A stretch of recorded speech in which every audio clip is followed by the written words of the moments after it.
जय श्री राम। पंडित अटल बिहारी वाजपेयी, जो अपने आप में एक शब्द नहीं एक मंत्र है, उनके व्यक्तित्व कृतित्व की अनेक बातें मैं अलग-अलग वीडियो में किया हूँ। एक दो वीडियो उनके जन्म दिवस पर प्रस्तुत करने के लिए मैंने बनाया, जिसमें एक दो महत्वपूर्ण घटनाओं का संदर्भ देना बाकी रह गया। उसी अनुपूरक के रूप में यह वीडियो मैं आप सबके चरणों में अर्पित करता हूँ। माननीय अटल जी एक बड़े राजनेता, एक कुशल व्याख्यानकर्ता, एक अच्छे कवि, साहित्यकार, उद्भट विद्वान, एक अच्छे हृदय के धनी, ऐसे महान व्यक्तित्व थे जिनकी जितनी भी चर्चा की जाए कम है।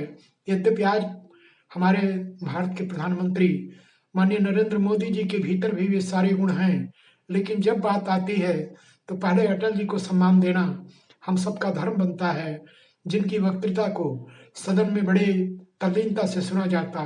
अलग विरोधी पार्टी के नेता भी उनके वक्तव्य को बड़ी गंभीरता से सुनते हुए मत को समर्थन दें न दें, लेकिन माननीय अटल जी जब बोलते तो मंत्रमुग्ध होकर उनको सुनते।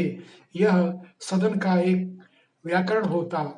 पंडित नेहरू जी ने भी जब अटल जी को युवा अटल जी को सुना था तो उनकी पीठ थपथपाते हुए कहा, आपका वक्तव्य अच्छा होता, मैं आपके वक्तव्य को बड़े गौर से सुनता। ऐसे नेहरू जी की भी प्रशंसा माननीय अटल जी को प्राप्त थी। अपने देश के एक और प्रधानमंत्री चंद्रशेखर जी, जिन्हें अपना गुरु मानते, ऐसे माननीय अटल जी। अटल जी की एक पुस्तक है इक्यावन कविताएं। कविताएं केवल इक्यावन ही नहीं, असंख्य हैं, जिनके गीतों को, जिनकी कविताओं को आज अपने संगठन में गाया जाता, जिनके गीतों को एक कोटेशन देकर, उदाहरण देकर आज उसका संदर्भ दिया जाता। ऐसी एक नहीं, असंख्य कविताएं अटल जी के उस कवि व्यक्तित्व, साहित्यकार व्यक्तित्व को प्रस्तुत करती। लेकिन सभी गुणों के बाद उनका जो गुण सबके सिर पर चढ़कर बोलता, वह गुण उनकी हाजिर जवाबी। वे वो जवाब उधार नहीं रखते। वे कोई अगर कुछ अटपटा भी बोला तो उसको तुरंत जवाब देते। एक प्रसंग आता कि वे पाकिस्तान गए थे। वहाँ एक सुंदर राजनेत्री, जो अपूर्व रूप सौंदर्य की धनी थी, उन्होंने जब अटल जी को देखा तो कहा, आपका व्यक्तित्व बड़ा मोहक है, मैं आपसे विवाह कर लेती, लेकिन मुझे दहेज में, मुझे मुँह दिखाई में कश्मीर चाहिए। तब अटल जी ने उसका तुरंत जवाब दिया, मैं भी आपके रूप सौंदर्य से बहुत प्रभावित हूँ, मैं आपसे विवाह तो कर लूँगा और आपकी मांग के हिसाब से मुँह दिखाई में कश्मीर भी दे दूँगा, लेकिन मुझे दहेज चाहिए और दहेज में मुझे पूरा पाकिस्तान चाहिए। इस उत्तर पर लोग ठहाके मारकर हंसने लगे और अटल जी के हाजिर जवाबी की प्रशंसा करते नहीं रह पाए। एक और प्रसंग में एक घटना का पुनर्स्मरण हुआ था कि जब वे किसी परिवार में रात को ठहरे थे, तो उनकी सेवा के बाद, उनके भोजन आदि के बाद एक गिलास में दूध आया। दूध घर का, उत्तम श्रेणी का। कुछ और लेने की इच्छा थी, लेकिन मेजबान ने पूछा नहीं, ये मांगे नहीं। उस छोटे गिलास में दूध को पीकर और संतुष्ट हुए। प्रातः जलपान में पराठे और गरिष्ठ जलपान के साथ जो मट्ठे का गिलास आया, वह गिलास अपने आप में इतना बड़ा, किलो भर का, बड़ा फूल का, कांसे का वह गिलास, उस गिलास को पीने के बाद घूर-घूर कर अटल जी देखने लगे। पास के सह जलपान करने वाले लोगों ने पूछा, अटल जी इस गिलास को इतना क्यों घूर रहे हैं? तब वे मुस्कुराते हुए कहे, मैं इस गिलास महोदय से पूछ रहा हूँ कि रात दूध के समय आप कहाँ थे? यदि आप रात आए होते तो मुझे अमृत तुल्य उस दूध का एक बहुत बड़ा हिस्सा प्राप्त हो गया होता। लोग अटल जी की हाजिर जवाबी पर मंत्रमुग्ध हो गए। एक घटना एक व्याख्यान में मुझे सुनने को मिली कि जब वे सदन में उस घटना को सुनाए थे, और वो घटना इस प्रकार की थी कि लोग अटल जी की सदन में खिल्ली उड़ा रहे थे। वे उनको आदर्श भी कहते, उनको गुरु भी कहते, उनकी खिंचाई भी करते। इस बात पर उन्होंने लखनऊ के अपने एक हजाम, अपने एक बार्बर की घटना को सुनाया था।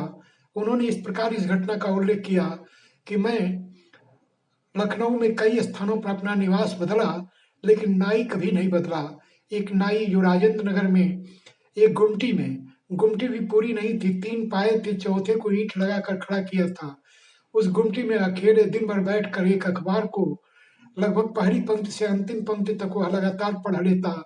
ऐसे उस नाई की एक बात को उन्होंने सुनाया कि जब मुझे वह किलोमीटर भर दूर से देखता तो खुश हो जाता, खड़ा होकर कुर्सी पोंछने लगता, झाड़न को झाड़ने लगता, शीशे को चमकाने लगता।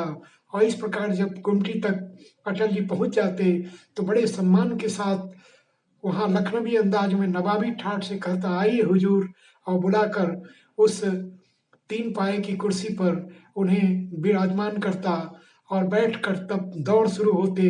पिछली भेंट के बाद से जो घटनाएं घटी होती उन सबका वो वृत्तांत एक के बाद एक चटपटे लखनवी, उर्दू, फारसी मिले शब्दावली में वो करने लगता। वह अटल जी के कवि व्यक्तित्व का प्रेमी था। वह ऐसी तमाम घटनाओं को सुनाने के बाद और उतनी देर तक कभी साबुन घिसता, कभी उस्तरे को मांजता, और तब वह अटल जी के दाढ़ी पर साबुन लगाने के बाद एक किस्से सुनाता। ये क्रम उसका चलता रहता। लेकिन कमाल तो तब जब उस छुरे को अटल जी की दाढ़ी से लगाता तो छुरा इतना भोथरा, धार विहीन कि बैठा व्यक्ति उछल पड़े, और तब वह धीरे से पूछता, साहब लगी तो नहीं? यही अटल जी ने सुनाकर लोगों को हंसते हंसते पागल कर दिया। लोगों से कहा कि आप ऐसे ही व्यवहार करते हैं। उन्होंने एक शेर सुनाया, हम ही को कत्ल करते हैं, हम ही से पूछते हैं वो, शहीद नाज बतलाओ मेरी तलवार कैसी है। हम ही को मारते हैं और हम ही से पूछते भी हैं कि मेरे शेर, मेरी बात कैसी है। ऐसा सम्मान जो असम्मान से बढ़कर हो, इस सम्मान का मैं क्या करूं, ओढ़ूं कि बिछाऊं।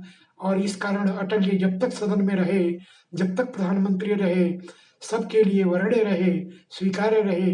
क्या पार्टी के समर्थक, क्या विरोधी, सब उनको अपना मानते थे। ऐसे थे महान अटल जी। उन्हें उनकी जन्मतिथि 25 दिसंबर को मैं अपनी श्रद्धांजलि अर्पित करता हूँ। सत सत नमन अटल जी, आपके चरणों में मैं पावन नमन करता हूँ। जय श्री राम।